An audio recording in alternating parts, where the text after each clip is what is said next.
નમસ્કાર, હું છું આપની સાથે ગ્લોબલ એસ્ટ્રોગુરુ ડૉક્ટર પંકજ નાગર. આજે લગ્ન વિશે થોડી વાત કરી લઈએ.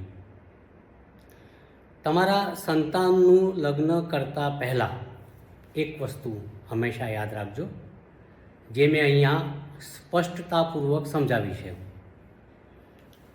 કુંડળી મેળાપક સમયે જો સામા પક્ષની પાર્ટીના સંતાનમાં જો ભલે દીકરો હોય કે દીકરી હોય, તેની જન્મકુંડળીમાં શુક્ર રાહુની યુતિ હોય તો ના પાડી દેજો.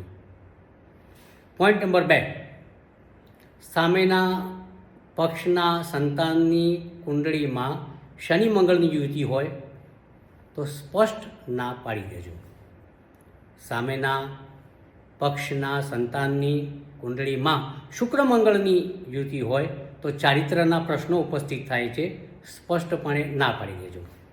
પોઈન્ટ નંબર 4, સામેના પક્ષના સંતાનની કુંડળીમાં જો કર્કનો ગુરુ હોય, અર્થાત અંક 4 આગળ ગુરુ હોય તો પણ સ્પષ્ટ ના પાડી દેજો. કારણ કે લગ્ન સ્વર્ગમાં નક્કી થાય છે, પૃથ્વી ઉપર ઉજવાય છે, અને ઉજવણીના પરિપાક રૂપે લગ્ન બાદ નિરર્થક દોડાદોડી ન થાય તેના માટે અહીં જે 4 મુદ્દા મહત્ત્વના જણાવ્યા છે તેના ઉપર આપ ગૌર કરજો, વિચાર કરજો અને ત્યારબાદ જ આપના સંતાનની વિવાહ, સગાઈ કે લગ્ન માટે આગળ વધજો. પુનઃ મળીએ છીએ, ત્યાં સુધી નમસ્કાર.